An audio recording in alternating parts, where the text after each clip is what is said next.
On March 8, 1965, 3,500 U.S. Marines landed at Da Nang. 200,000 troops would be committed by the end of the year. For the first time, B-52s supported troops in the field. While the United States government and several veterans organizations are working on the 10-year commemoration of the Vietnam War, Chuck Searcy and several vets are here living and working on cleaning up some of the dangerous legacies of the war. I'm Chuck Searcy. I'm from Athens, Georgia.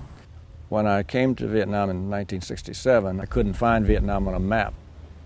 Came here because I'm a veteran of the war and ended up staying, working on humanitarian projects related to the consequences of the war, which is unexploded ordinance.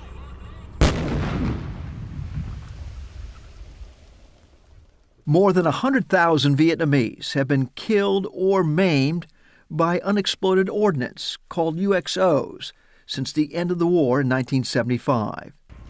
Here in Quangtri province, bordering the DMZ, the former demilitarized zone that once separated South and North Vietnam, more bombs are believed to have been dropped than in all of Europe during World War II. Many of them were cluster bombs, containing hundreds of these small but very lethal bomblets that were supposed to have exploded on impact. The Defense Department estimates that about 10% did not detonate as designed. So when they fell to the ground intact, now today, 40 years later, they're exploding and they kill and maim people. A community newspaper publisher and small business administrator in Washington after the war, Searcy first came back to Vietnam in 1992 as a tourist. He moved to Hanoi nearly 20 years ago to work with American veterans organizations on restoring diplomatic relations with Vietnam. Afterwards, he took on the UXO, unexploded ordnance problem, as his full-time job and mission. For me, Vietnam was an unclosed chapter in the sense that when I left, it was a painful experience. And it's one of the reasons that I hoped that I would come back and in better circumstances, because that was a terrible state in which to leave things. This unexploded bomb was spotted by a farmer at the edge of his rice paddy, less than 30 yards from his home and where his children played. Having attended one of Searcy's bomb education classes, not only did the farmer know what it was, he knew how to call one of Searcy's more than 20 bomb removal teams, trained to safely blow it up in place, rather than risk trying to remove it.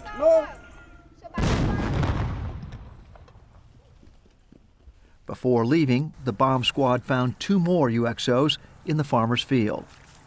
The seriousness of the unexploded ordnance situation in Vietnam is beyond what most Americans could imagine. We dropped about 15 million tons of ordnance in this part of the world, and in Quangtri province, which was the most heavily bombed area in the history of warfare, the province was virtually destroyed. There was hardly a tree left standing when the war was over. Project Renew is what Searcy calls his education and bomb removal operation. Bui Trong Hong, a former North Vietnamese Army colonel and explosives expert, is Searcy's chief technical officer. Adversaries during the war, they now work together as allies. Anytime we were under bombing mission, the noise, all the earth was shaking and a lot of smoke, stove flying all over the place. Not until the bombing mission was over, then we knew that we were alive. After the war ended, I came back to my school and then I became an engineering officer. The real challenge in Vietnam is not how to clean up every bomb and mine, but how to make Vietnam safe. But that does not mean that every bomb and mine needs to be cleaned up. It means that people have to understand the problem.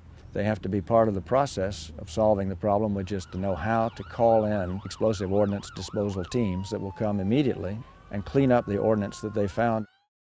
In addition to their bomb disposal teams, Project Renew has set up educational programs for preventing accidents. along with prosthetic services and occupational programs for the unfortunate victims of UXOs. The management of the problem will have to be continued for a long time to come, but nobody should be killed, nobody should have an accident, should be injured, lose an eye or an arm or a leg in the future. Most of Project Renew's funding has been coming from foreign relief agencies in Norway and Japan, rather than private or public funding from the United States. If my grandchildren lived in an area where we had to worry about landmines, wouldn't everybody in this country come together? After Senator Patrick Leahy's fact-finding visit to Vietnam earlier this year, Congress has nearly tripled the amount of funding for UXO removal projects throughout Southeast Asia, including Vietnam. After the soldiers and sailors and Marines and airmen go home, we recognize that the hurting doesn't stop. Sam Perez, a U.S. Navy admiral, heads up the State Department's Weapons Removal Office. He's charged with administering this increased U.S. funding to non-governmental agencies, such as Searcy's Project Renew, as well as the Mine Action Group and Peace Trees.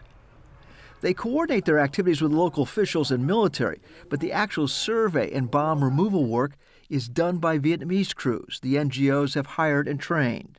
And I think what you're seeing is a tangible action by our government to clean up our brass, to make that right. The military expression, clean up your brass after firing your weapons, is something both Secretary of State John Kerry and Secretary of Defense Chuck Hagel are familiar with as Vietnam veterans themselves. Chuck Searcy is hopeful that the start of next year's Vietnam War anniversaries will draw more funding from the U.S. and other American veterans for one last mission in Vietnam. I think the most appropriate, the most meaningful commemoration of the war for us Americans would be to come together to help Vietnam make this country safe from cluster munitions and other ordnance like this. Could be achieved, we could have full closure. For the PBS NewsHour, Mike Cerre reporting in Quangtri Province, Vietnam.